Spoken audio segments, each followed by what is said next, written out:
días. Ya empezaron, José Ali.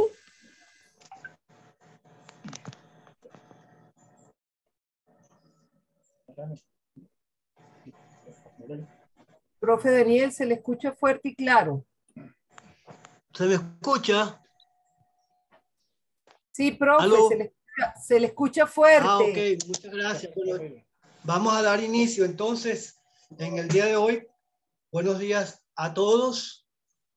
En nombre de la Gobernación del Estado Bolivariano de Miranda, a través de la Secretaría de Ciencias, Tecnología e Innovación, en sinergia con el Consejo Científico del Estado Miranda, del Comité de las Primeras Olimpiadas Universitarias de Petróleo y Gas, PDVSA e INTEBEP, le queremos dar la cordial bienvenida al ciclo de ponencias enmarcada en el Plan de Formación Olímpica.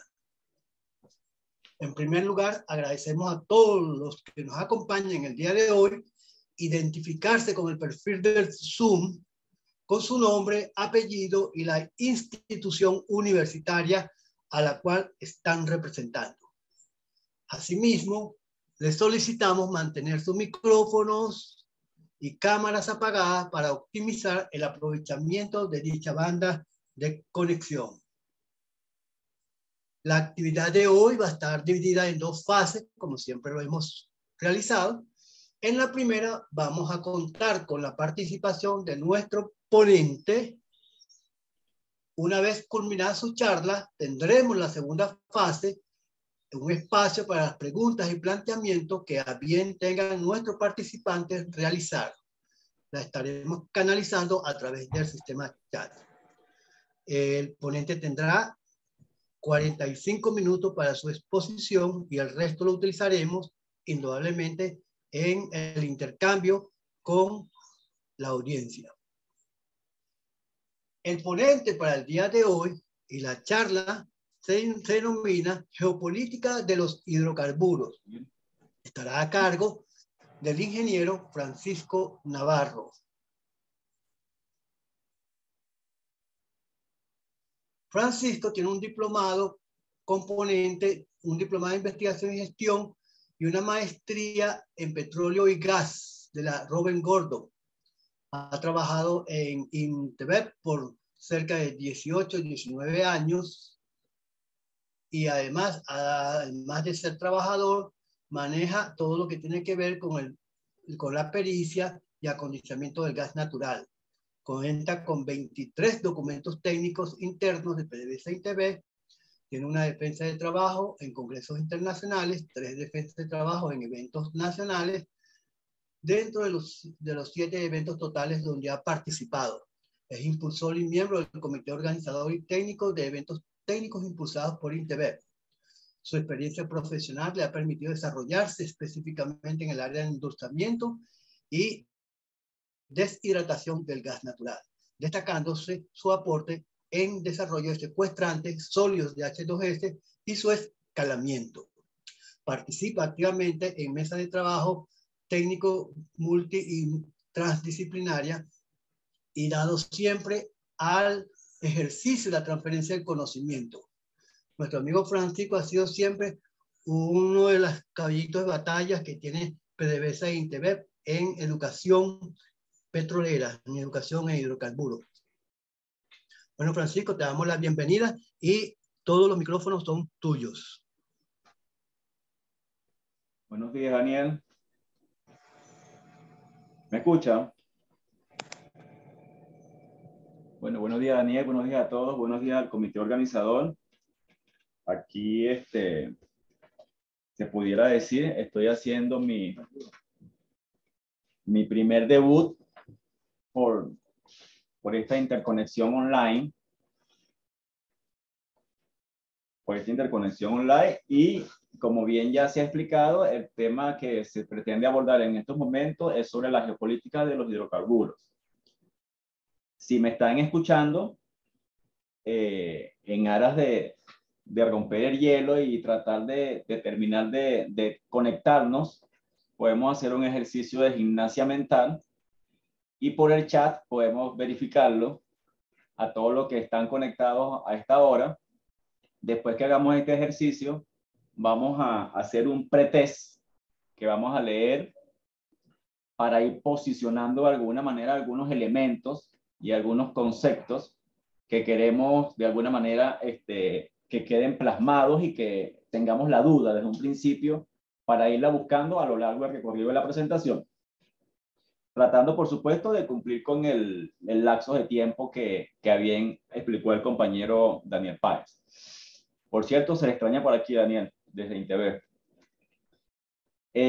Para efecto de la gimnasia mental, y queremos validarlos a través del chat, quisiera que las personas que están conectadas escribiese solamente con la letra L, si se considera un latinoamericano, y solamente coloca la letra L en el chat, y la letra I, si se considera iberoamericano. O sea, o la letra L o la letra I, dependiendo de qué se considere, o un iberoamericano o un latinoamericano. Más allá del término conceptual estrictamente, para ver si formamos después dos equipos, el equipo de los iberoamericanos y el equipo de los latinoamericanos, que por cierto son conceptos y categorías regionales y subregionales que tienen un concepto histórico. Mientras nos vamos autoproclamando como latinoamericano o iberoamericano, que cada uno tiene su particularidad conceptual, vamos a ir ya avanzando con el tema de, mira, ya tenemos ya mira, aquí no nada, aquí, mira, en esto que estoy viendo aquí, no hay posibilidades de armar un equipo de iberoamericanos. Aquí lo que tenemos son puros latinoamericanos conectados. Entonces tenemos que, bueno, en el transcurso de la presentación tendremos que resolver el problema y menos mal que no me metí con el tema de indoamericanos. Pero bueno, tenemos aquí los latinoamericanos, iberoamericanos, también existe la categoría de hispanoamericanos, tenemos también los indoamericanos. Pero bueno, en este caso queríamos simplemente hacer la abstracción y generar la duda sobre lo que somos latinoamericanos y lo que somos iberoamericanos y en qué contexto se plasma esto. Ahora vamos a empezar la presentación. Como bien dicho, vamos a hacer la presentación, más adelante hacemos la valoración final sobre el tema de Iberoamérica. Las notas de voz, toda esa mariquera. Y cuando se llena es una ladilla. ¿Aló? No escuché. ¿Se escucha? Era una interrupción, disculpe, era una interrupción de un participante. Siga adelante. Ok, entonces ahora empezando con la presentación, como bien dije, vamos a hacer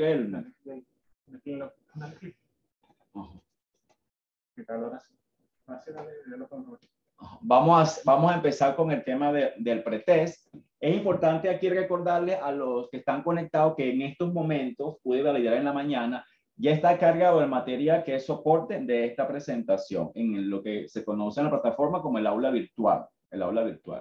Adicionalmente, estoy dejando ahí mi número de WhatsApp por si acaso hay alguna interacción por WhatsApp, algunos que no vayan pueden tener la conexión o para algunos contactos posteriores. Pero este teléfono que ven ahí en pantalla es un teléfono que solamente lo tengo para WhatsApp, porque el chip no lo tengo en mis manos, El chip estaba prestado. Entonces tenemos ya el material en el aula virtual. Si estamos conectados en internet, podemos validar lo que tenemos, se ha presentado a través del aula virtual. Y también tengo como alternativa la información de que pueden contactarme a través del número de WhatsApp.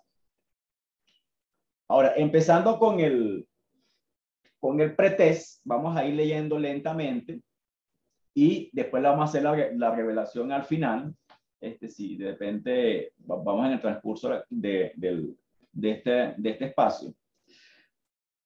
Hay 22 proposiciones que vamos a clasificar como algo verdadero o algo falso. Como bien dije, queremos posicionar algunos elementos y algunos conceptos que cuando se nos hace ruido entender lo que me están diciendo, seguramente es porque hay una categoría o un elemento ligado al término geopolítico que seguramente no estamos entendiendo y que no nos permite llegar a una conclusión. Una proposición, desde el punto de vista de la lógica formal, es una sentencia que tiene dos posibles valores. o es verdadero o es falso. En este caso, por supuesto, como estamos hablando ¿no? en términos de más de la sociología, es muy difícil a veces construir preposiciones, pero no se hace imposible. Por lo menos aquí tenemos las primeras 7 y dice, por lo menos yendo aquí por orden, el petróleo representa un hito en la historia económica de Venezuela. Eso si bien tiene un conjunto de valoraciones, pero vamos a entender que puede ser verdadero o que puede ser falso. En la número 2, los hidrocarburos son uno de los tipos de combustibles fósiles a excepción del gas natural. Número 3, China es el país más poblado del mundo. Por esa razón, es el mayor consumidor de petróleo del mundo. Número 4, el estrecho de Hormuz tiene costas que forman parte del mar de Irán. Número 5, PDVSA es cronológicamente la primera empresa en América Latina producto de la nacionalización. Número 6, Ecuador es un miembro fundador de la Organización de Países Exportadores de Petróleo. Número 7, Juan Pablo Pérez Alfonso fue uno de los impulsores de la creación de la OPEP. Avanzamos. Estoy dando un tiempo para que más o menos la podamos revisar. Y ahora sí, avanzamos. Número 8. Después de la creación de la OPEP, PDVSA nace al año siguiente. Número 9. En la actualidad, los países de la OPEP poseen cerca del 70% de las reservas probadas. Número 10. Las reservas probadas son aquellas cantidades totales de recursos que se encuentran en el subsuelo. Número 11.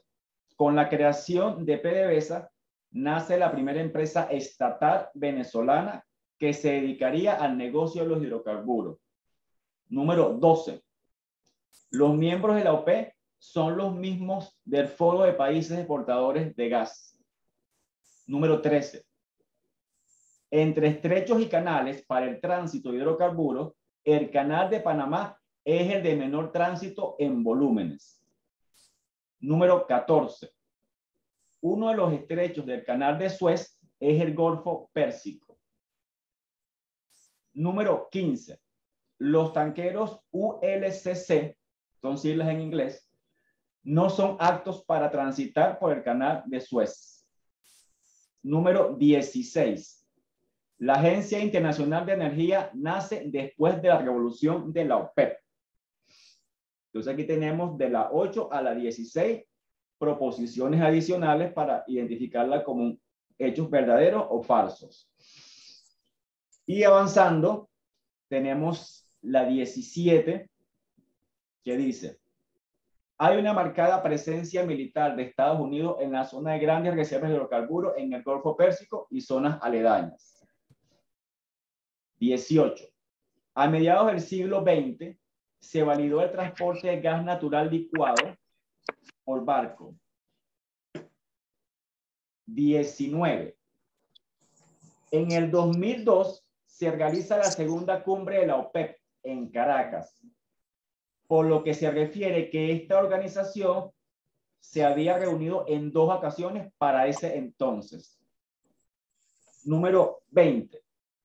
En Venezuela, antes de la nacionalización en el 1975, las transnacionales propusieron en 1973 nacionalizar la industria petrolera. Número 21. La OPEP es el primer exportador de crudo debido a que tiene la mayor producción de crudo en comparación con los países no OPEP. Y número 22. Argelia tenía menos de 10 años de independencia, quiero decir como república independiente, cuando ingresó a la OPEP.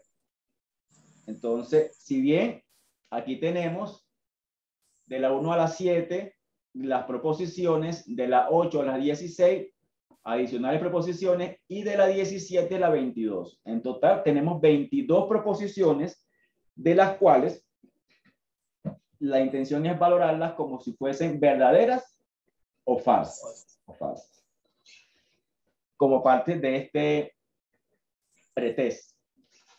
Adicionalmente, como parte de este pretest, tenemos aquí y que entiendo que ya que debería ser algo un poco más sencillo, porque ya con el conjunto de presentaciones que se han venido dando, ya creo que hemos resuelto este tipo de dudas, que es la siguiente.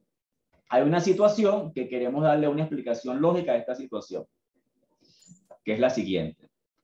María refleja en una presentación, o sea, en diapositivas, que Venezuela, de acuerdo con el boletín anual de la British Petroleum, posee unos 221.1, trillones de pies cúbicos de gas. Sin embargo, Pedro, corrigiéndola, le dice que el valor numérico es el mismo, pero se trata de billones de pies cúbicos de gas, de acuerdo con la página web de PDVSA.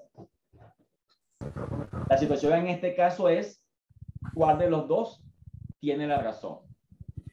O María, que dice que son 221.1 trillones de pies cúbicos de gas, según su fuente, o Pedro, que dice que es 221.1 billones de pies cúbicos, de acuerdo a la página web de PDVSA. Entonces, aquí hay una situación que se puede convertir en un tema polémico, en una discusión de reservas,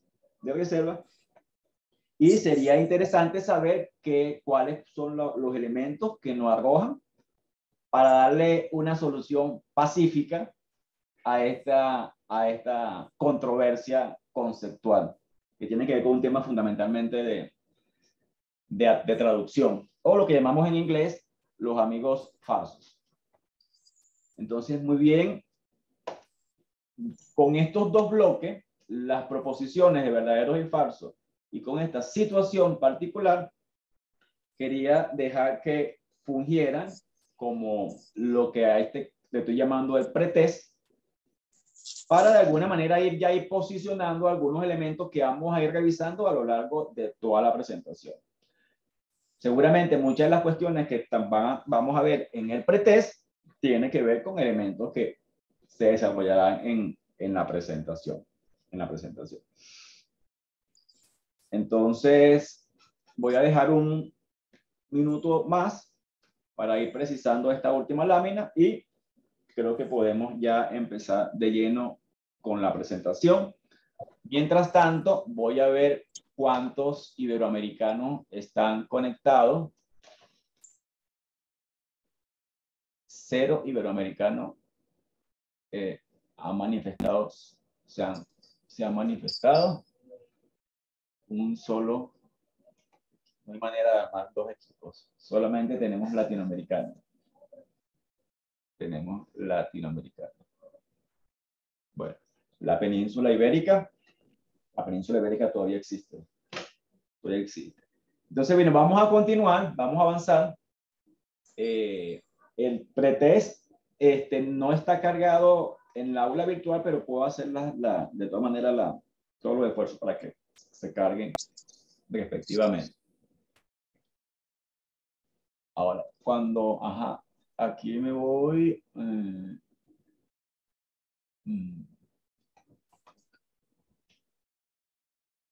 ¿Cómo hago para avanzar aquí? Clic al centro. Cualquier parte, cuando salga, dale clic ahí y puedes seguir con la presentación. Ok, perfecto. Entonces, bueno, aquí empezamos de lleno. Geopolítica de los hidrocarburos. Ya me han presentado. Y bueno, estamos en un esfuerzo de conexión que hay que sacarle el mayor provecho posible. Entonces, a modo de introducción, tenemos aquí esta primera lámina donde vamos a hacer un conjunto de precisiones de algunos elementos históricos, de algunos actores históricos, desde el punto de vista de la geopolítica de los hidrocarburos. Aunque más fundamentalmente para estos momentos del petróleo. Entonces, esto es una lámina que pudiera manifestarse como una lámina profundamente cargada, pero como lámina profundamente cargada, vamos a darle su trato debido. En el primer párrafo voy a leer lentamente este párrafo y dice así: a más de un siglo, Nuestra línea política está trazada en el sentido de que el almirantazgo debería convertirse en propietario y explorador de los yacimientos en aras de atender sus propias necesidades de combustible, es decir, apoyar el poder marítimo con los yacimientos en zonas marítimas. En primer lugar, constituirá reservas en tiempos de guerra. En segundo lugar, deberá comprar en condiciones ventajosas petróleo crudo lanzado al mercado.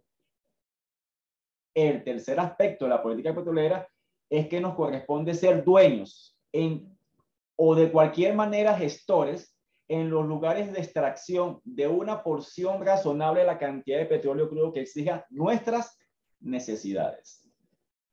El autor de esta sentencia es Winston Churchill, que para ese entonces era el primer Lord del Almirantazgo británico en el año 1903. Siguiendo con este tipo de sentencia, tenemos una adicional que dice lo siguiente: el que sea dueño del petróleo será dueño del mundo, porque gobernará los mares por medio de los petróleos pesados, el aire por medio de los petróleos ultra refinados y la tierra por medio de las gasolinas y de los aceites de calor y alumbrado. Y, además de esto, gobernará a sus congéneres en un sentido más económico a causa de las fantásticas riquezas que obtendrá del petróleo, esta maravillosa sustancia que es más preciada y buscada que el oro mismo. Esto lo dijo el señor Henry Berenger, director de la Comisión Francesa del Petróleo para la Primera Guerra Mundial en 1914. Y nuestro último párrafo dice lo siguiente: señores, la vital importancia de obtener adecuados abastecimientos de petróleo mineral, tanto las presentes como las futuras necesidades de Estados Unidos, han sido puestas actualmente en forma imperiosa en este Departamento de Estado. El desarrollo de las regiones con yacimientos de petróleo comprobados y exploración de nuevas áreas está siendo organizado de manera agresiva en muchas partes del mundo por ciudadanos de varios países y se busca activamente concesiones de derechos mineros. Se desea obtener la más completa y reciente información con respecto a tales actividades. Se le ruega otorgar toda legítima ayuda a todos aquellos ciudadanos e intereses norteamericanos dignos de confianza y responsables que estén tratando de obtener derechos y concesiones de petróleo mineral. Esto viene del instructivo del Departamento de Estado en el año 1914.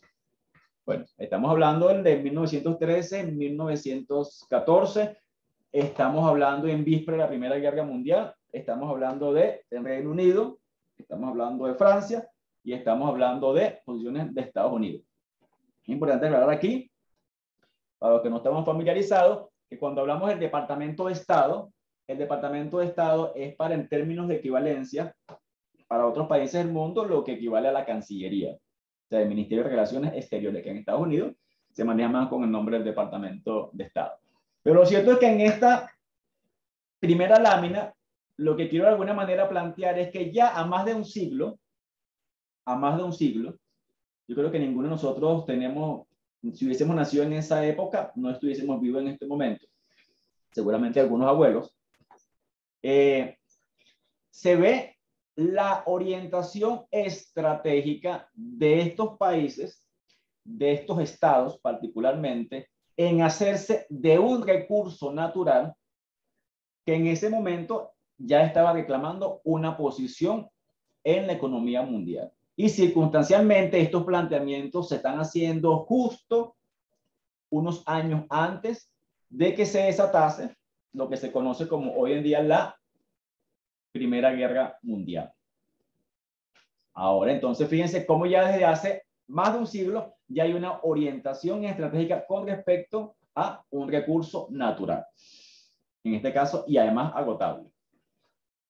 Ahora, ¿cuáles son los actores que están girando alrededor de este recurso natural que, si bien aquí en la ilustración vemos de una manera casi que recurrente, que son los países que tienen riquezas en el sur del mundo, que abastecen el combustible para que se movilicen las economías en el norte? Pero ¿quiénes son esos actores fundamentales alrededor de ese recurso natural? Bien categorizado. Tenemos a los consumidores, que son los actores que hacen que ese recurso sea consumido finalmente en energía. Tenemos a el Estado y el gobierno, que fundamentalmente son los que regulan esa relación entre consumidores, las compañías productoras y los terratenientes. Tenemos las compañías productoras, que son las operadoras que materializan esa conexión del subsuelo y la superficie y la que hacen que empiece a moverse ese recurso natural y atravesar por toda su cadena de valor. Son las operadoras que materializan esa realidad industrial. Y por otro lado, y no menos importante, tenemos a los terratenientes o propietarios sobre el recurso natural. En este caso estamos hablando de quiénes son los dueños del recurso natural. Y toda esa combinación de actores, compañías, propietarios, Estado y gobierno, y finalmente, cómo llega eso al consumidor, es lo que en todas partes del mundo se va a conocer como el régimen de los hidrocarburos, el régimen petrolero, el régimen de gas, que es cómo se interaccionan estos actores dentro de un país, de un control territorial, para hacerse del uso y consumo de este recurso natural. Ahora, este régimen de hidrocarburos no es exactamente igual en todos los países del mundo. Por ejemplo, un hecho que es recurrente a nivel mundial, y es bueno que lo conozcamos y que lo sepamos, es que los recursos naturales... Ahora que tú por carbón puedes hacer cualquier cosa, en la mayor parte de los recursos naturales... de manejo... Creo que hay una interferencia. Ok, sigo. En la mayor parte de los países del mundo, digo la mayor parte porque la excepción tampoco es cualquier excepción, quienes son dueños y propietarios y se reconoce su soberanía sobre ese recurso natural son los estados. Son los estados. O sea, decir que en Venezuela es el único país del mundo donde se declara que los recursos mineros, los recursos de los hidrocarburos, es propiedad del Estado, eso no es una excepción, eso es la norma internacional. En todas partes del mundo, el dueño, el propietario del recurso, fundamentalmente es la nación. Es la nación. Y se regula a través del Estado. La única excepción a esta norma, desde el punto de vista geopolítico, es Estados Unidos. Si en Estados Unidos usted tiene una finca y debajo de su finca usted tiene petróleo, ese petróleo es de usted. Es de usted. En Venezuela y en cualquier parte del mundo, y en donde lo tengamos claro, si usted tiene una finca y debajo de su finca hay petróleo, ese petróleo no es de usted. Ese petróleo es de la nación y lo va a administrar el Estado. El Estado. Por eso es que ese conjunto de relaciones entre ellos, del régimen propietario, el régimen no propietario, entonces que empezamos a hablar después de empresas estatales, eso cuando empezamos a hablar de las compañías, tenemos empresas estatales, o sea, donde el Estado es el propietario de la operadora, ¿no? Tenemos las concesiones cuando el Estado, haciendo atribución de ser el propietario o administrador del propietario, da un permiso a un tercero para que se haga de la operación industrial del petróleo. Y también hay versiones de asociación mixta. Ahora, cada nación, cada país, cada estado tiene sus propias reglas en función de sus realidades. Y esas realidades son realidades realmente geopolíticas. Por ejemplo, aquí nosotros tenemos una particularidad donde hay una coincidencia de actores. Por ejemplo, el dueño del recurso natural, como bien dije, recurrente, es la nación.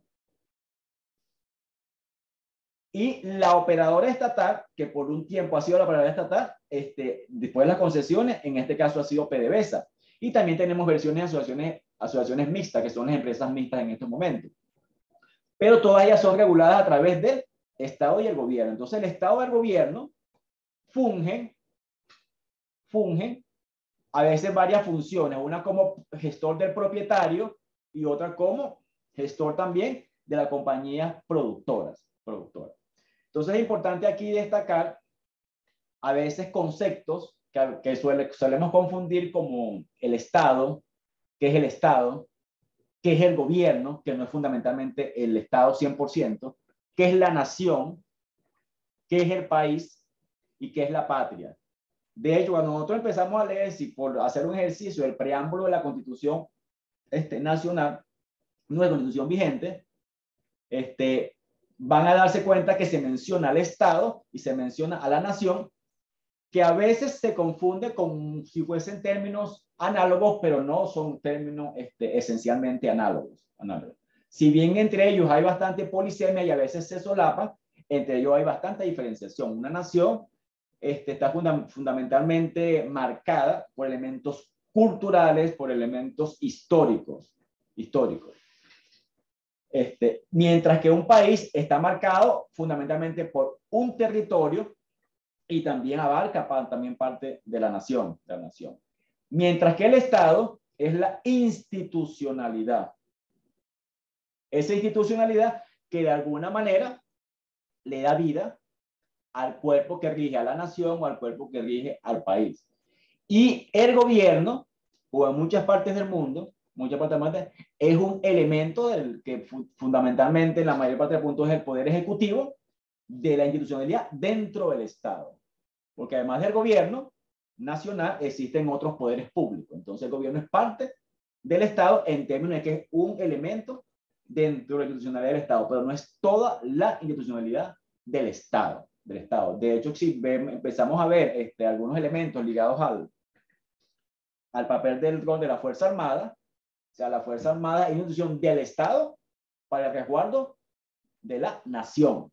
Entonces, del Estado para la nación. Entonces, fíjense que son el concepto que a veces suelen confundirse, pero es importante tener algunas precisiones y algunos contextos para no confundirse.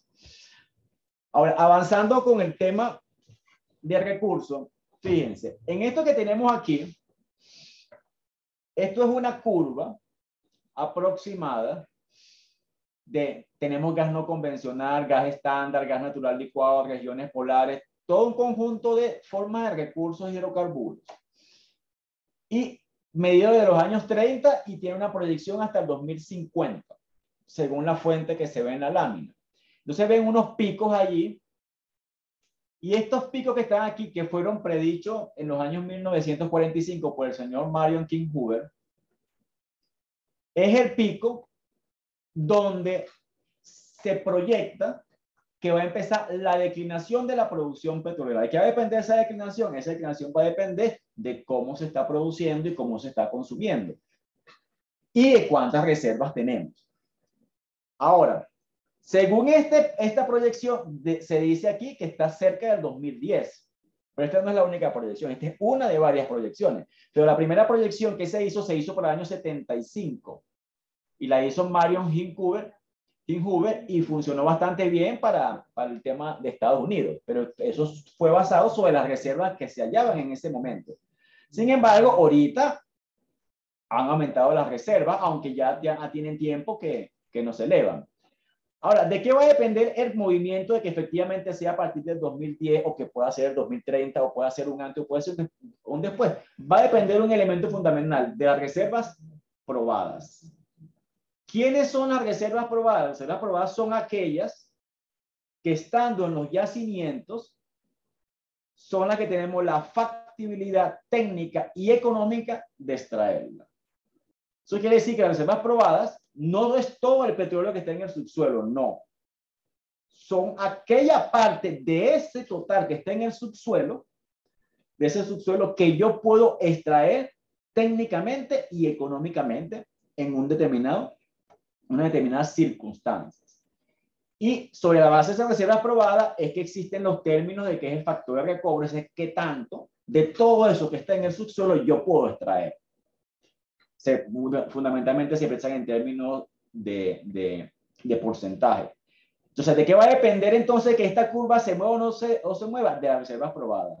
¿Y de qué depende de las reservas probadas? Bueno, depende de cuántas hemos encontrado, qué calidad de información tengamos en los yacimientos, todo eso involucra un factor de recobro y, por supuesto, está presente el elemento tecnológico. O sea, ¿qué facilidades o no tenemos para extraer?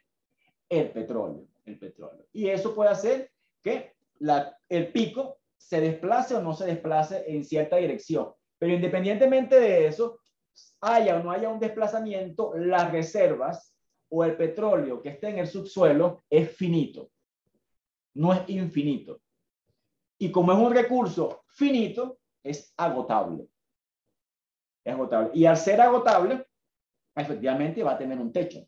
Va a tener un techo. O sea, entonces, que independientemente de dónde esté el pico, o sea, la caída de la producción de petróleo, su agotabilidad, es una realidad material concreta. Sobre todo en nuestros tiempos de vida. En nuestro tiempo de vida en este planeta. Ahora, en esta próxima lámina, ¿qué estamos viendo? Esta es una relación proporcional en esta torta de cómo se están moviendo las energías en el mundo.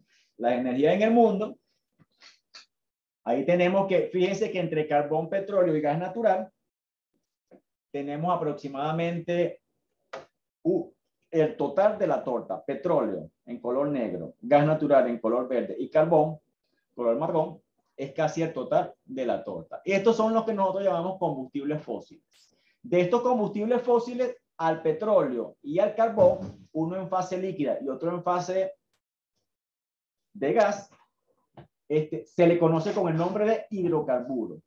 Pero el carbón es un combustible fósil también. Ahora, además de eso, tenemos las energías alternativas, que sumadas no llegan a un 20%, llegan 6, 5, 4, cerca de un 15% aproximadamente. O sea, esto que está aquí es el consumo mundial. Siendo esto el consumo mundial, esto está soportado sobre una gran infraestructura industrial instalada en estos momentos. En estos momentos, esa es la infraestructura que está instalada. Ahora, ¿cómo nosotros medimos el líquido? En este caso el petróleo, lo medimos fundamentalmente en barriles. ¿Y cómo medimos el gas? Lo medimos en pie cúbico, lo podemos medir en metro cúbico. Pero al final, a pesar de que estas son unidades de volumen, óigase bien, son unidades de volumen, en términos de volúmenes, ellas tienen su traducción en forma de energía. O sea, yo la puedo convertir después en joule, en BTI y en kilowatt hora. Ahora, eso no quiere decir que un barril ahora es equivalente físicamente a un joule, porque son unidades de dimensiones diferentes, ¿no? Pero un barril de petróleo, sí, yo lo puedo, hay formas de convertirlo en joule. Y de hecho, el pie cúbico de gas natural, yo lo puedo convertir en joule.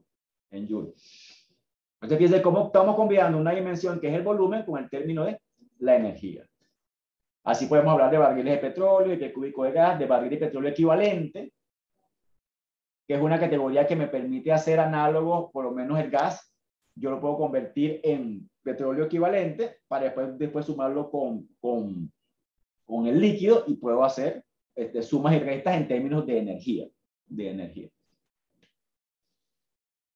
Ahora, ¿cuál es la esencia en la geopolítica de los hidrocarburos? La esencia fundamental en términos de geopolítica es ¿dónde están las mayores reservas? Una pregunta que tenemos que responder.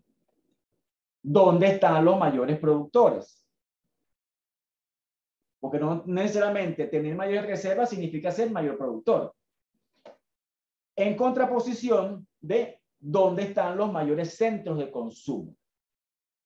Porque en función de ese contraste de el consumo y la existencia de las reservas y sus lugares, empiezan ciertas controversias y en nombre de la seguridad en el suministro, como indica la flecha, se hacen acciones para el control de los yacimientos y después sobre el control del transporte.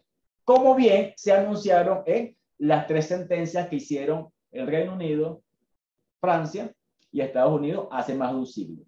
Necesitamos el control de los yacimientos, necesitamos el control de transporte, tenemos que hacernos de ese recurso natural.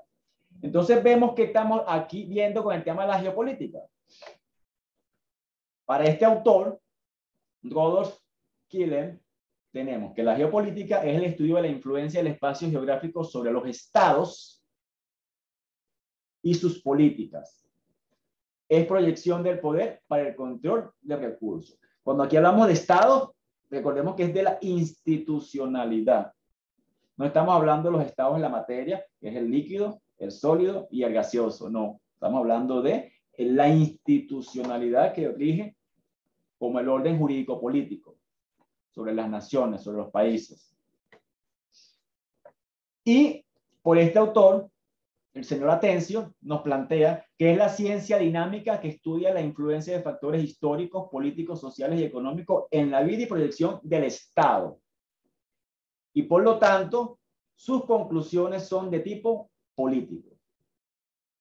Entonces, en términos generales, cuando hablamos de geopolítica de los hidrocarburos, es la geopolítica acuñándole el apellido de los hidrocarburos. Porque al final la geopolítica tiene que ver con el espacio geográfico y tiene que ver también con el control sobre ese espacio. Y cuando hablamos del control sobre un territorio, cuando hablamos de control sobre un espacio, es diferente, es imposible dejar de incluir la palabra política. Porque tiene que ver con el tema del poder, tiene que ver con los actores enfrentados por el tema del poder y tiene que hablar de política. O sea, que hablar de geopolítica y de hidrocarburos, tenemos que hablar de política. Finalmente tendríamos que hablar de política. Y política entendida en el sentido más amplio, en el sentido más estricto, no política entendida en términos de que es un problema meramente electoral. No un problema de hacer elecciones, no. Política en el término del ejercicio del poder, donde el tema electoral es una de las formas de la expresión política. Política no tiene que ver con un tema meramente de actores o de ser militante o no militante de un partido político, no tiene que ver con un término mucho, pero mucho más amplio. Ahora, vamos a ver la realidad que tiene que ver con el consumo de petróleo a nivel mundial. Fíjense las tonalidades. Estas tonalidades que vemos aquí, tonalidades de verde, ¿verdad? En la medida que el verde es más oscuro, ¿verdad? Alude a que son mayores consumidores. Y a medida que el verde es mucho más claro, son territorios que tienen menos consumo. Entonces, fíjense, cuando vemos este panorama mundial, nos damos cuenta de que de Estados Unidos hacia el norte, o sea, Estados Unidos y Canadá, tenemos aquí la zona de Australia, tenemos Europa y parte del Medio Oriente. Fíjense que son los mayores consumidores. Cuando vamos aquí, aterrizamos un poco en América Latina, uno de los mayores consumidores es Chile.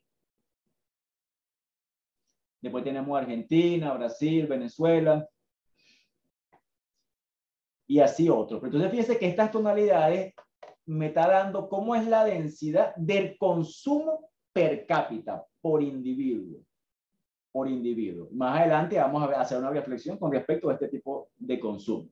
Eso quiere decir que el consumo de energía a nivel mundial per cápita por habitante es asimétrico. O sea, no es igual. No todos en el mundo estamos consumiendo la misma cantidad de energía. En este caso particular, energía en forma de petróleo. Ahora esta es vista ya en términos de gas. Cuando vemos en términos de gas, vuelve a coincidir Estados Unidos y Canadá como grandes consumidores de gas. Igualmente tenemos aquí Australia. Aquí se está sumando ahora Rusia y parte de Europa Oriental. También tenemos a Europa y parte de los países que forman parte aquí del Golfo Pérsico. Entonces, en América Latina, fíjense que tenemos que se destaca Argentina y tenemos Venezuela como uno de los grandes consumidores de gas. Entonces, al igual que ocurre con el tema del consumo de energía en forma de petróleo, la distribución de ese consumo también es asimétrica. O sea que per cápita, o sea, por individuo, no estamos consumiendo petróleo en todas partes del mundo por igual. Ahora, esta lámina trata de contrastar esa realidad, pero ya no en términos de petróleo y gas diferenciados, sino en términos más de consumo. Fíjense que en América del Norte, que posee 5% de la población mundial, se consume el 22% de la energía que se genera en el mundo. La energía en todas sus fases, su proporción. O sea, todas las formas de energía posibles. Aquí tenemos, por ejemplo, en América del Sur, que tiene 5% del consumo de energía mundial que se genera frente a un 10% de población mundial que contiene. Cuando vemos a Europa, Europa consume 23% de la energía mundial frente a un 10% de la población que ya tiene aproximadamente su totalidad. Cuando vemos a África, fíjense que África es uno de los menores consumidores de energía per cápita, donde apenas en todo ese territorio se consume el 15%. Tiene un 15% de población mundial frente a un 3% de energía total del mundo. Y cuando vamos acá a esta zona, Asia-Pacífico y el Golfo Pérsico, fíjense, ahí está concentrado el 61% de la población mundial. Y va creciendo, ahorita es aproximadamente 46% del consumo de energía. Y tenemos después Australia. Entonces, fíjense, esta es una foto, una radiografía de esa distribución asimétrica del consumo de energía. De hecho, algunos cálculos que han hecho algunos investigadores se plantean el hecho de que si toda la población mundial, óigase bien, toda la población mundial, si estuviésemos un nivel de consumo de energía per cápita promedio por un ciudadano, por decir algo, un ciudadano francés, su energía, su patrón de consumo de energía, pudiéramos necesitar aproximadamente como 7 planetas Tierra.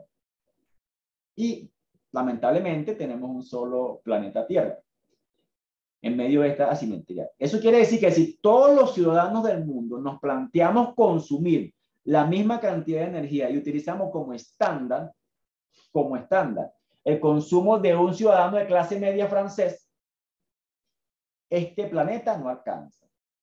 Ahora, pudieran haber observaciones y dirían algunos, bueno, pero ¿por qué 7 planetas? Yo saqué una cuenta diferente y me dieron 4 planetas. Otro, con otros niveles de precisiones, diría, no, pero yo hice una cuenta diferente y me da 2 planetas. Y otro podría meter más cálculo numérico y decir, no me da 2, me da 1.5 planetas. Con que sea mayor que 1, ya estamos en problema. Ya estamos en problema porque sencillamente el patrón de consumo de esta sociedad industrializada no es consistente con nuestra realidad de justicia en el consumo de energía. De hecho, algunos que se plantean como un hecho el tema de la transición energética, que realmente es una discusión fuerte, tiene que replantearse la transición energética pasando por el tema del consumo. Porque no es un tema solamente de energías o no alternativas, es un tema también de patrones de consumo de una infraestructura ya instalada. Ahora fíjense, en esta lámina se resume con algunos datos duros el tema de dónde están las mayores reservas de hidrocarburos. Y está categorizada la tabla, como pueden ver ahí, en quiénes son países del Foro de Países Exportadores de Gas, FPEG, y quiénes son países de la OPEP. Como también se han incluido algunos países que, si bien no forman parte ni del Foro de Países Exportadores de Gas ni de la OPEP, tienen un valor significativo desde el punto de vista de las reservas. Entonces, fíjense, por ejemplo, en el caso de Venezuela, tenemos tanto reservas de gas como reservas de crudo y formamos parte de los 2 organismos multilaterales, en este caso la OPEP y el Foro de Países Exportadores de Gas. Tenemos reservas de gas y también tenemos reservas de crudo. Y como un consolidado tenemos aquí los hidrocarburos. Ahora ustedes se preguntarán, ¿y cómo hice para sumar barriles de crudo con pie cúbico de gas? Bueno, me aventajé con el tema de la tonelada de petróleo equivalente. Porque al final lo que estoy sumando es energía. Estoy sumando energía. Y fíjense que en ese orden, Venezuela está ocupando el segundo lugar. Cuando vemos esto en términos totales, fíjense que las reservas de gas están en este orden. Y cuando vemos 7.019, en términos de billones de pie cúbico de gas, fíjense que las mayores partes de las reservas están en el foro de países exportadores de gas, que están consolidados en esta lámina que está aquí resumida. Fíjense, ¿dónde están las reservas de gas? ¿Dónde están las reservas de crudo?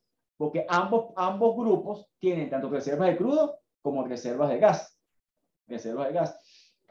Y fíjense que la mayor parte de las reservas de gas están dentro de los países que forman parte del foro de países exportadores de gas. Y del crudo, la mayor parte están en los países que forman parte de la OPEP. De la OPEP. Ahora, ilustrando ese consolidado en orden de hidrocarburos, o sea, sumando gas natural y sumando crudo, este es el orden. Entonces, en ese orden tenemos en primer lugar a Irán, después tenemos a Venezuela, después tenemos a Arabia Saudita, después tenemos a Rusia, después tenemos a Canadá, tenemos a Qatar, tenemos a Irak, Estados Unidos, Emiratos Árabes Unidos, Turkmenistán, Kuwait, China, Nigeria, Libia y Argelia. Serían los primeros en ese orden. Ahora, cuando vemos el contraste entre Irán y Venezuela, lo que podemos ver es que en términos de reserva, las mayores reservas, aunque son unas proporciones no muy distanciadas, entre gas natural y crudo en Irán, es de 27.1 en reserva frente a 22.7. En este caso, toneladas de petróleo equivalente. Pero fíjense que en el caso de Venezuela, el fuerte de nuestras reservas está del lado de crudo, fundamentalmente por la reserva que tenemos en la faja. Y así sucesivamente podemos ver el resto de los países. Fíjense que Arabia Saudita, que está bastante cerca de nosotros, y bueno, y también tiene la ventaja de que Arabia Saudita, el crudo de la Arabia Saudita es un crudo de otro tipo de calidad. Nuestras mayores reservas están relacionadas con el crudo extra pesado. Esto es una realidad concreta. Sin embargo, en medio de todo este panorama, Venezuela es el primer lugar en reservas de crudo, lo sigue siendo. Séptimo lugar en reservas de gas.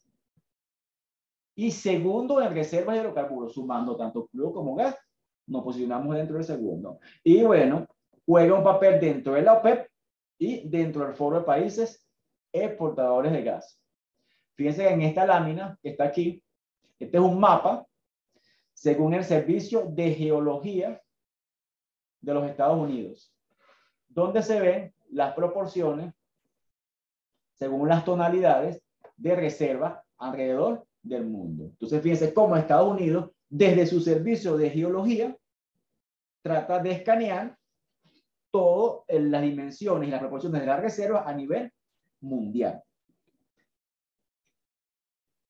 Ahora, ¿qué son las reservas de la OPEP en estos momentos? Bueno, esta es la proporción. Lo que vemos en la zona negra de la torta son las reservas de la OPEP frente al resto de las que no son las reservas de la OPEP. Y cuando vemos todas las reservas de la OPEP, de acuerdo con nuestras cifras oficiales, Venezuela, desglosada,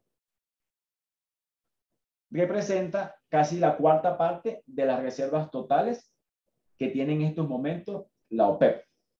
Seguido por Arabia Saudita, tenemos Irak, Irán, sumado también compiten los dos. Ya nosotros sabemos que Irak ahorita está invadida. Irán, hay un conflicto latente en términos de la amenaza que hace Irán de cerrar el Golfo Pérsico. Sí, Estados Unidos insiste con sus presiones y que tiene sobre el pueblo iraní. Y así tenemos el resto de los países árabes, la mayoría de ellos en esta zona árabe del Golfo Pérsico, a excepto, lo único que no están ahí sería Ecuador y Venezuela. Ahora, ¿cómo es la presencia militar de Estados Unidos en el mundo? ¿Acaso vale la pena mencionar la presencia militar de Estados Unidos en el mundo cuando hablamos de geopolítica? Por supuesto. ¿Cómo yo no voy a hablar de la presencia militar de Estados Unidos? Si justamente en esta zona, si pueden ver ahí, que estoy marcando con el mouse, es la zona de mayor presencia militar de Estados Unidos y es la zona donde están las mayores reservas de crudo del planeta. Si bien nosotros podemos reivindicar el hecho de que Venezuela es el segundo lugar en reservas de hidrocarburos, pero estoy midiendo Venezuela como país. Pero aquí, en esta zona, hay un conjunto de países, la mayoría de ellos parte de la OPEP. Y en esta zona hay un despliegue militar de tropas estadounidenses en esta zona. De hecho, Estados Unidos tiene a lo largo del mundo, como ven en este mapa, diferentes comandos, donde tienen el comando sur, el comando norte, y así se ha repartido el mundo para tener seguimiento de sus tropas en esa zona y de las estabilidades políticas en esos países. Ahora, fíjense en esta lámina.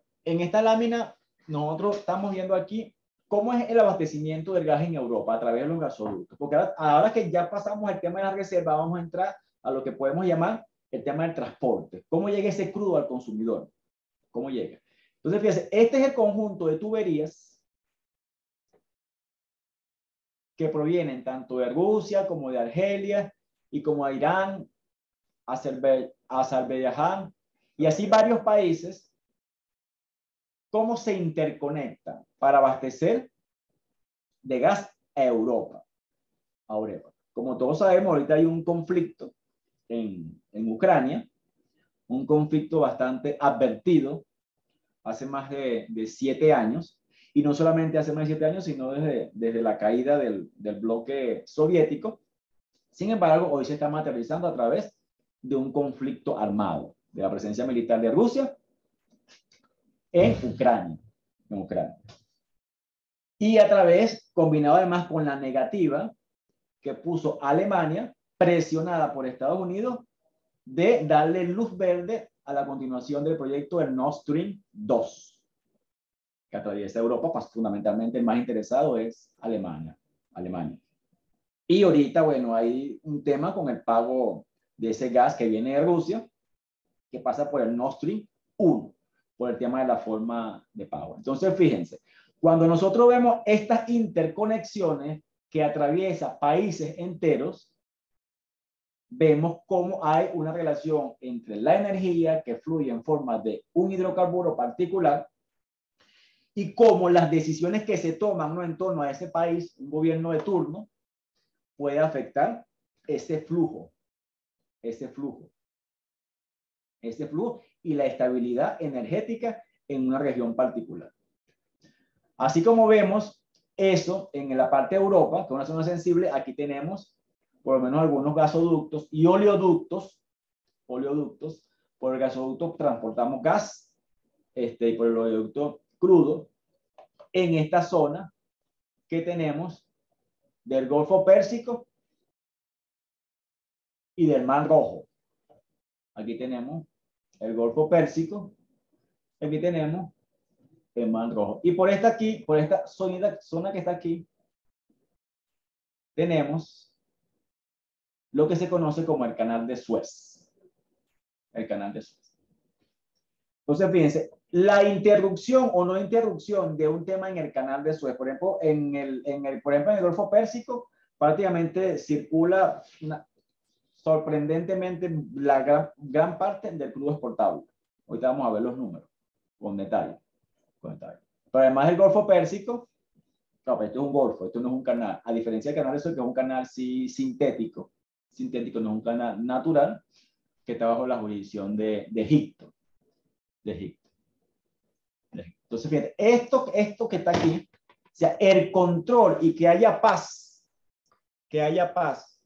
y que no haya inestabilidad en esta zona es de vital importancia para el mercado petrolero y hidrocarburos en general, porque ahí tenemos tanto gasoducto como oleoducto y además tenemos flujo de tanqueros, porque en este caso estamos haciendo viajar los hidrocarburos en forma por la vía de las tuberías. Pero además de las tuberías, ellos también viajan a través de tanqueros.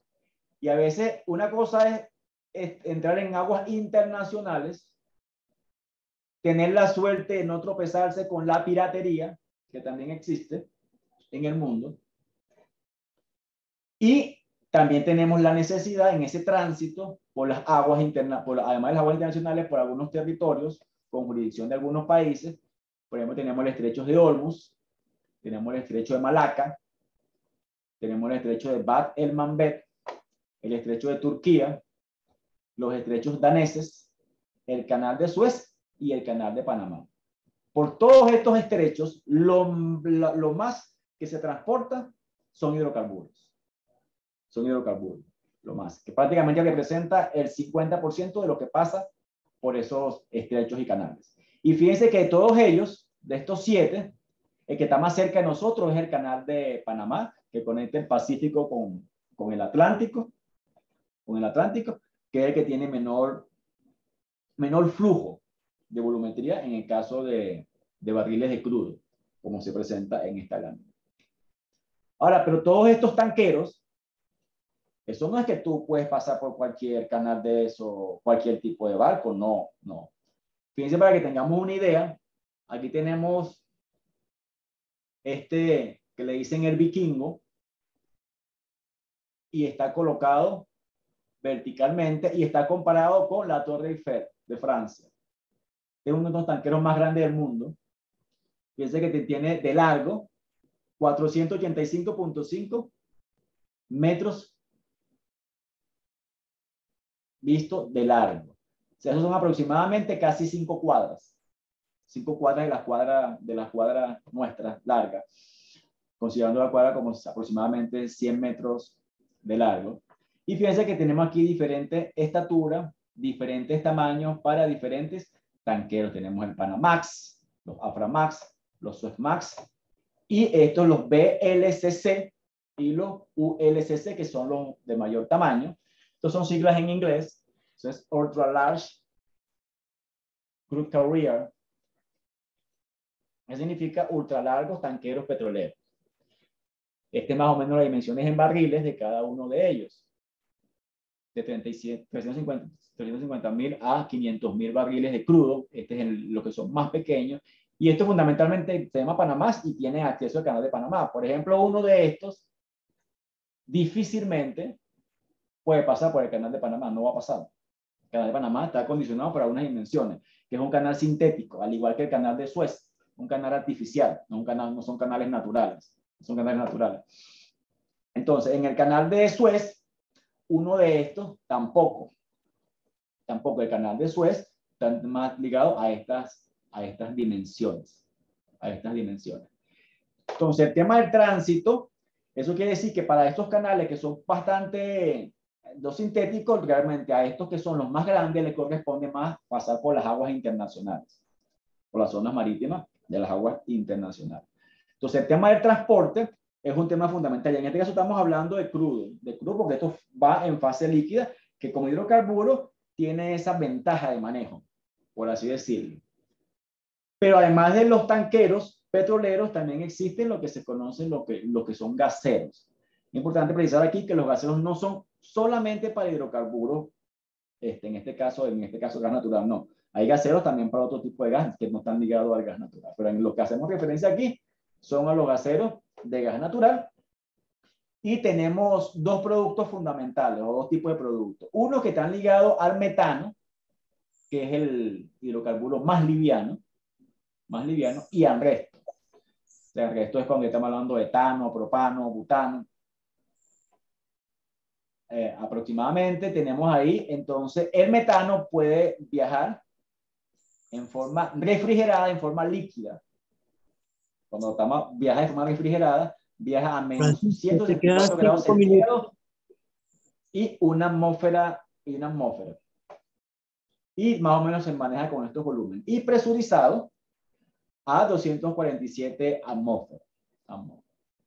Del resto, tiene más o menos unas condiciones de maneja más o menos refrigerado, a una presión más o menos ambiental y con unas capacidades tales o cuales. Como ya ustedes saben, cuando hablamos de la bombonita de gas, es la parte pesada de lo que es el gas natural, que puede viajar con este tipo de buques. Aquí tenemos en forma ilustrada algunos ejes de comercialización. Esto es en términos de crudo. Fíjate cómo estamos todos interconectados. Fíjate que donde hay más, esto es exportación fundamentalmente. Exportación. Y aquí tenemos el mismo flujo, interconexión en gas. Entonces, cualquier situación que esté pasando a nivel mundial con respecto... Francisco, te quedan 5 minutos. Ajá. Efectivamente va a afectar los precios a nivel mundial y así sucesivamente. Entonces, fíjense aquí, vamos a ver, estamos revisando aquí, estos que están aquí es la evolución de los precios desde el año 1861 hasta aproximadamente 2016. Y aquí, esta subida que ustedes ven aquí, estos picos, están ligados estrictamente a condiciones de conflictividades que tiene que ver con dónde están las reservas de crudo y cómo tenemos o no tenemos accesos a ellas. Tenemos aquí la guerra civil de Estados Unidos, por mencionar uno de ellos. Tenemos aquí la crisis en el canal de Suez, cuando se nacionalizó el canal de Suez. Tenemos la crisis petrolera, que se conoce como la primera crisis petrolera de la OPEP. También en ese momento se da lo que se conoce como la revolución de la OPEP, donde la OPEP, además de embargar a los aliados de Israel, también empiezan con sus operaciones de nacionalizar sus empresas. Y después tenemos la revolución iraní, que se conoce también como la segunda crisis del petróleo, porque en este caso se dejó de sacar al mercado cerca de 3 millones de barriles diarios. Y sacar 3 millones de barriles diarios parece una cosa poca, pero el mercado de petróleo es susceptible en determinados momentos hasta con 2 millones de barriles, como ocurrió en el 2013, que se habla de 4 millones, pero son 4 millones de barriles equivalentes. Pero en términos concretos de crudo, fueron cerca de 2 millones que hicieron susceptible al mercado. Entonces, desde cada uno de estos hitos, estos picos que tenemos aquí, tienen que ver con una condición geopolítica donde se conectan las reservas de hidrocarburos, el transporte de hidrocarburos. Tenemos la guerra de Irak-Irán, la crisis global financiera, y así sucesivamente. Así como esto, hay otros niveles de detalle donde se ilustran algunos hitos históricos que podemos ver con detalle. Fíjense aquí, para cerrar, voy a cerrar con esta lámina, Daniel, eso que acabo de decir. En el caso del 2013, para que tengamos una idea, y vamos a utilizar como referencia la producción de hidrocarburos de Estados Unidos, en el caso 2013, fíjense, estas son las reservas de hidrocarburos en equivalente de petróleo. Y la mayoría de estas reservas, o cerca de la mitad de estas reservas, cuando vemos lutita, son reservas que dependen del fracking. Son reservas que dependen del fracking. O sea que esas reservas que actualmente Estados Unidos tiene ahorita y que se destaca como mayoría de reservas, por ejemplo, en términos de América, de gas, tienen que ver con la tecnología del fracking. Sin embargo, el fracking depende de algunos niveles óptimos en los precios para poderse materializar. Pero Estados Unidos solito, cuando vemos esta gran torta que está aquí, Estados Unidos, Arabia Saudita y Rusia, ellos por su cuenta solo tienen la capacidad en determinados momentos de sacar o inyectar cantidades de crudo al mercado. Y si ellos solos toman la determinación de sacar por lo menos 2 millones de barriles, eso puede generar una susceptibilidad significativa dentro del mercado de los hidrocarburos. Y eso va a afectar, por supuestamente, a toda la infraestructura industrial de hidrocarburos, como a todo lo que consuma esa forma de energía.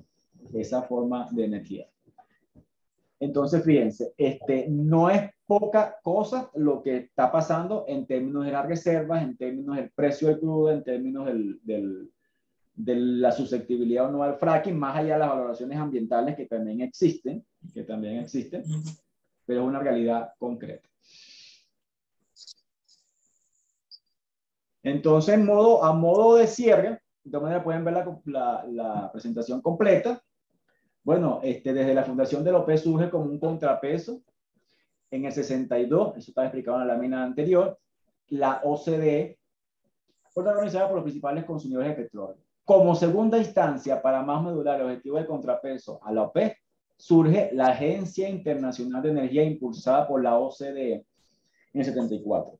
Un año después de la nacionalización de la industria del petróleo en los países de la OPEP. Después de la revolución de la OPEP en el 73, es que nace la famosa y conocida Agencia Internacional de Energía, y es cuando aparecen después en casi todas las universidades del mundo hablarse y hacer propaganda sobre las llamadas energías alternativas. Y por último, si bien hoy se cuenta con energías alternativas, sigue siendo las energías fósiles, en especial los hidrocarburos, las que permiten desde su acceso y consumo explicar la historia reciente desde una concepción de la geopolítica global. Si queremos entender la geopolítica de hoy, tenemos que entender qué está pasando con la geopolítica petrolera, con la geopolítica de los hidrocarburos. En tal sentido, las tensiones diplomáticas, las guerras, la injerencia en los asuntos internos de los estados, las medidas coercitivas, que también se conocen como sanciones, los golpes de estados, entre otros, pueden ser en su mayoría una expresión de la necesidad del control sobre los hidrocarburos como un recurso natural. Y que además la ONU reclama desde el año 62 que los estados son soberanos y tienen el derecho de ejercer la soberanía sobre sus recursos naturales. No solamente hay que verlo como un tema de una mercancía. Entonces, vamos a cerrar de esta forma. Estamos listos por aquí. Voy a ver cómo sigue el chat. Ah, mira, aquí tengo un mensaje de Daniel. Francisco, te quedan 5 minutos. Okay. Bueno, Francisco, muchas gracias por tu ponencia. Excelente exposición.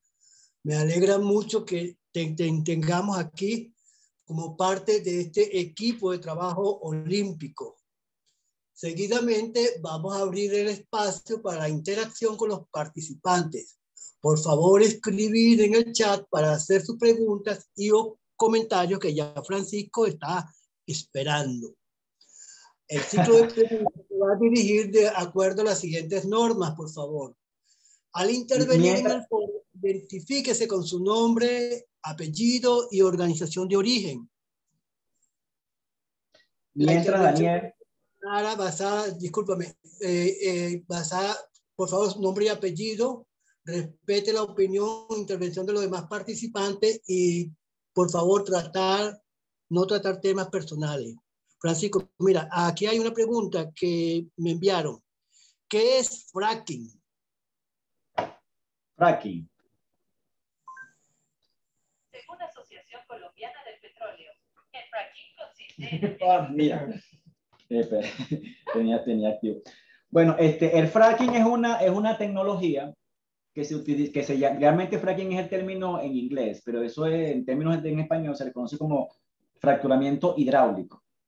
¿Qué es lo que pasa? Hay unos yacimientos que están full empacados, o sea que los temas de la porosidad, cuando nosotros vemos en el subsuelo, nosotros creemos que eso es una piscina, no es una piscina, creo que ya lo vieron con los compañeros anteriores, es una roca que tiene poros, una roca porosa. Esa roca porosa tiene interconexiones y esa interconexión de esos poros lo que permite que el fluido se mueva a través de esos poros.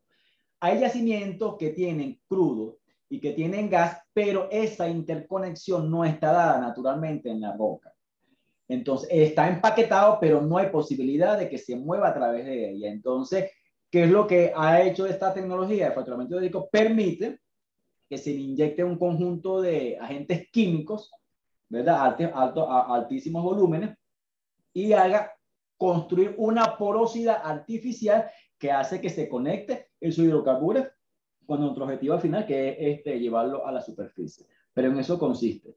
Entonces, supongo que hacer la pregunta porque estamos mencionando de que la mayoría de las reservas de Estados Unidos están fundamentadas en el tema del fracking, por el fracturamiento hidráulico. Pero sí, es eso. O sea, hay unos yacimientos, hay unas rocas que son no tienen esos poros y por eso tenemos que intervenirla con el tema del fracking. Mira, por WhatsApp. ¿Cuál es la situación geopolítica con respecto a Ucrania y por qué se ha elevado los precios del petróleo si Ucrania no tiene petróleo?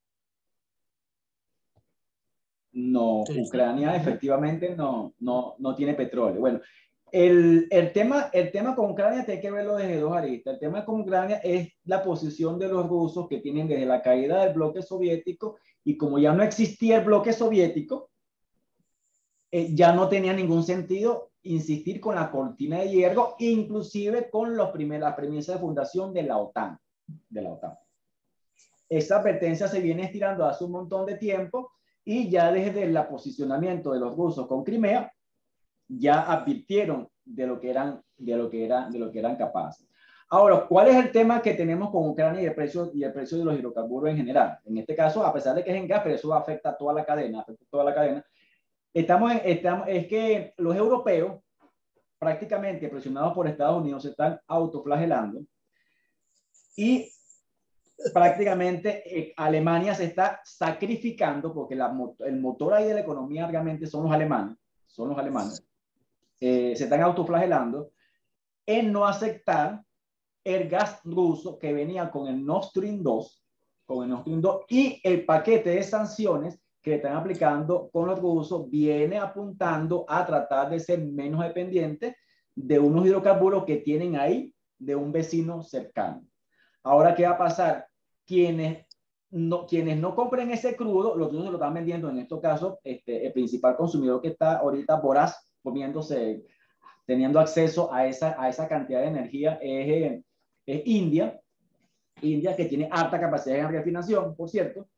Y entonces pareciera que ahorita va a ser un boomerang. India le va a comprar el crudo a los rusos, y los rusos le van a vender productos refinados a los europeos más caros, porque estamos hablando de Rusia, India, y después otra vez regresar a la Unión Europea, cuando la Unión Europea tiene suficiente refinería y suficiente infraestructura para manejar los hidrocarburos que le pueden estar vendiendo a Rusia. Entonces, en medio de su conflicto y de apoyar indirectamente al gobierno ucraniano, están cayendo en esa situación de precios. Fundamentalmente es eso. O sea, hay un tema de no aceptar un flujo que ya era naturalmente para Europa, que no es poca cosa, y que ahora le quieren dar la vuelta al mundo. Sin embargo, no es que ahorita no están consumiendo, sí están consumiendo. El tema es que las sanciones van apuntando en esa dirección, y hay un mercado que se está moviendo en función de esas expectativas.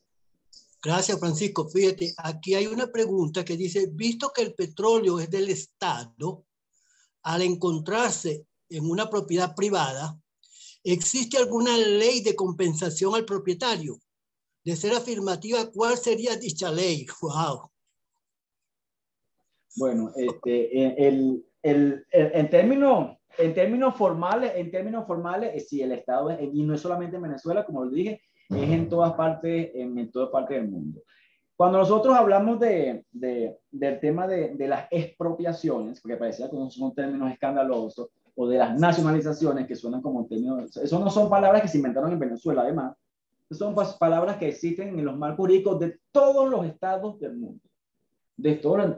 Por ejemplo, en Estados Unidos ahorita se están expropiando a muchos magnates rusos y sus propiedades, pero eso la gente no lo comenta.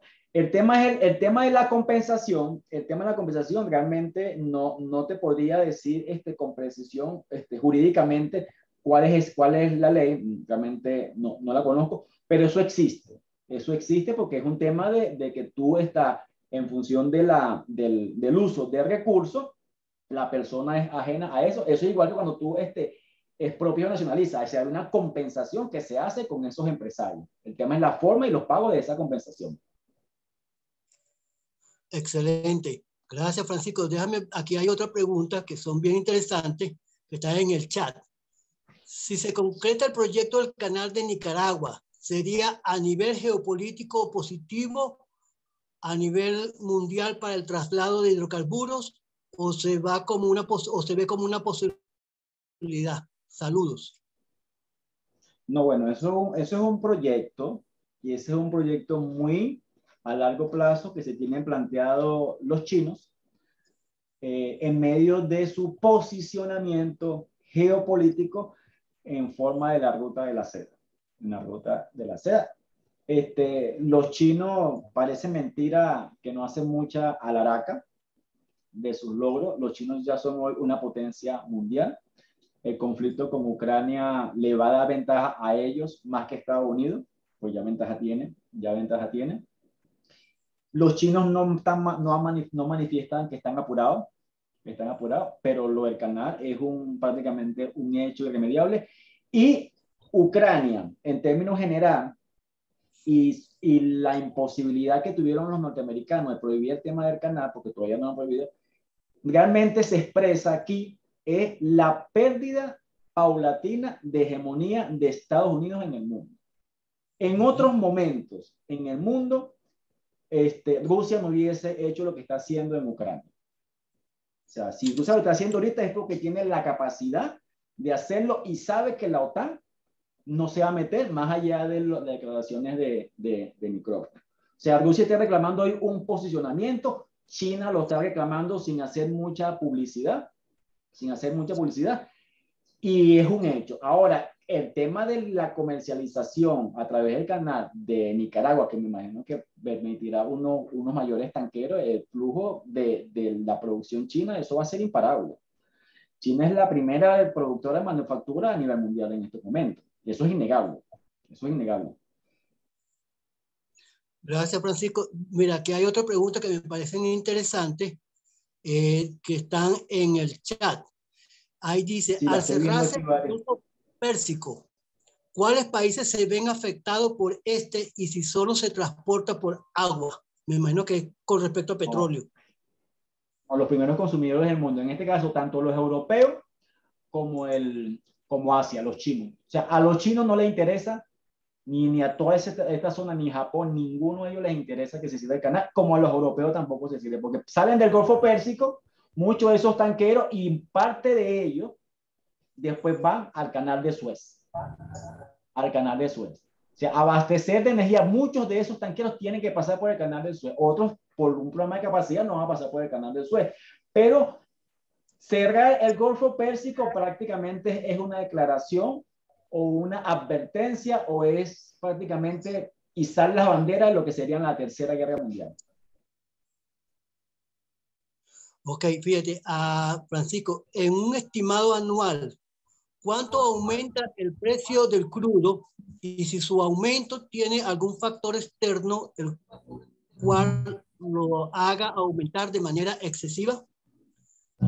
No, fíjense una cosa, esta es una pregunta bien interesante y aquí hay que aclarar varias cosas. Fíjense, el crudo como una materia prima sufre ciclos dentro de la lógica del capitalismo de momentos de aumentos y momentos de bajos.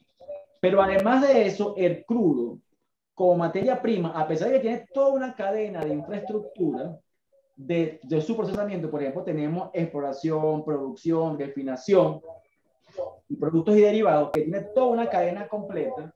El crudo, a diferencia de otras materias primas y a otras industrias, tiene una particularidad. O sea, la venta aguas arriba, el negocio aguas arriba de la industria de los hidrocarburos, ¿qué quiere decir? El negocio de exploración y producción es un negocio que ha sido a lo largo de la historia más rentable que los negocios aguas abajo. De hecho, el negocio de la refinación como negocio y el negocio del gas natural se le conoce en la jerga de la industria a nivel mundial como negocios de ganancias marginales.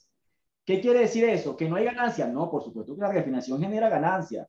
El gas natural genera ganancia, pero cuando comparamos las ganancias de toda una infraestructura industrial de procesamiento, de química y todo lo demás que requiere el gas natural y la industria, y comparamos esos márgenes de ganancia con los márgenes de ganancia de exploración y producción, donde lo que tú haces es perforar, sacar el crudo y ese crudo, si procesar, lo vendes, los márgenes de ganancia en determinados momentos superan en muchísimas proporciones lo que es las ganancias del negocio de la refinación. Por eso es que a esta se le llama negocio de ganancias marginales, mientras que exploración y producción, por excelencia, siempre ha sido el negocio del hidrocarburo. Parece mentira, porque en otras lógicas industriales, a medida que yo voy incorporando elementos en la cadena de valor, de transformación, genera más ganancias, pero en el caso del petróleo, no, por el posicionamiento geopolítico que tiene el petróleo a nivel mundial.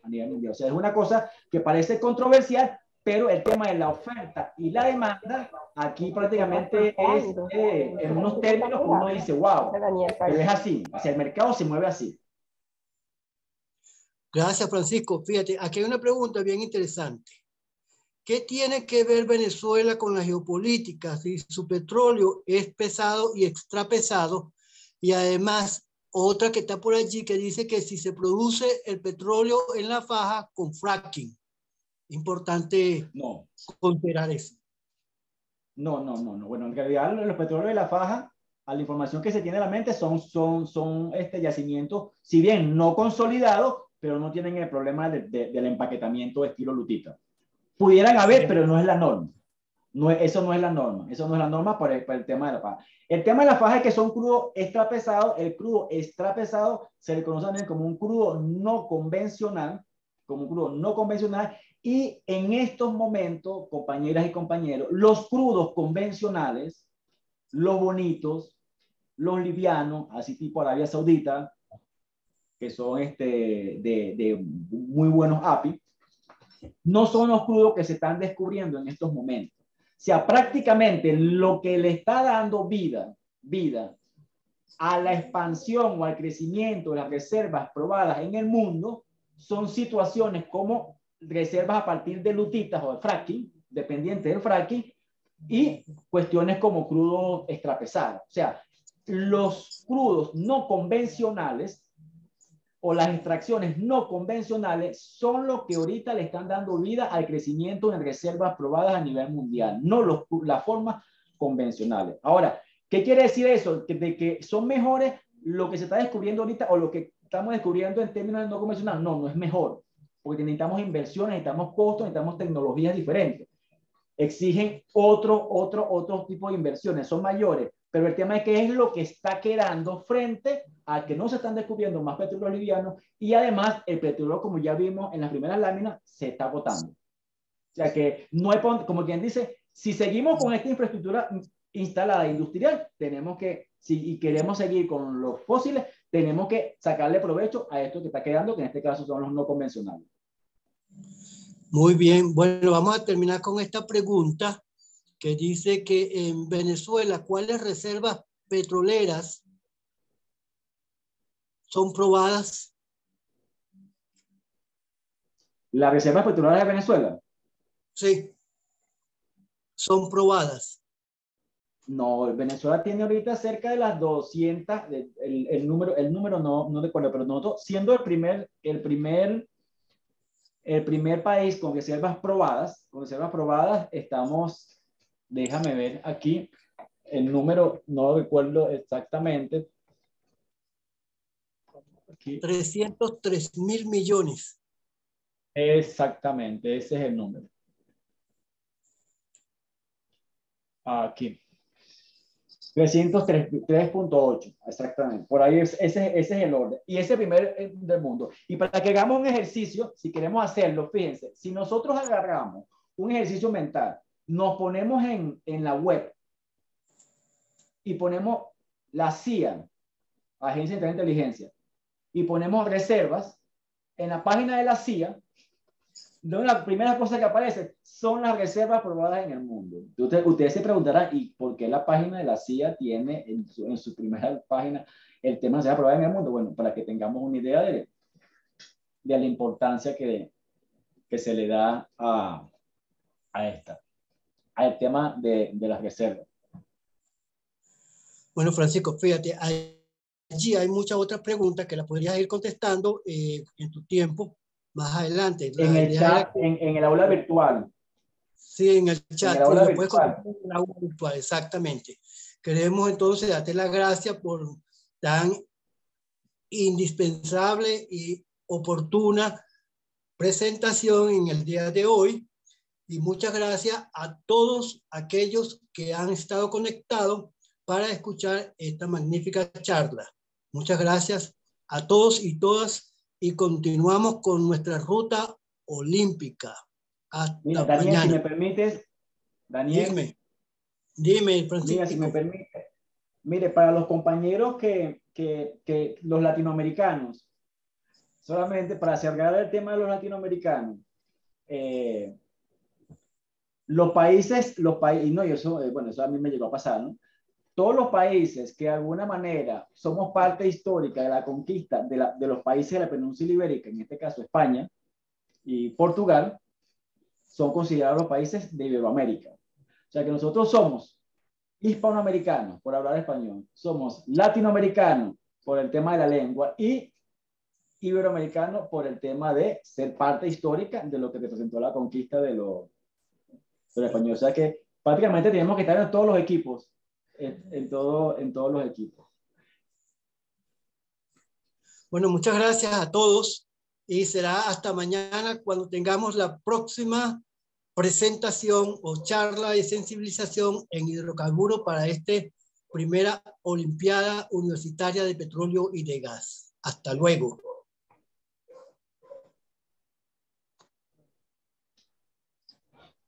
Más bien, en punto.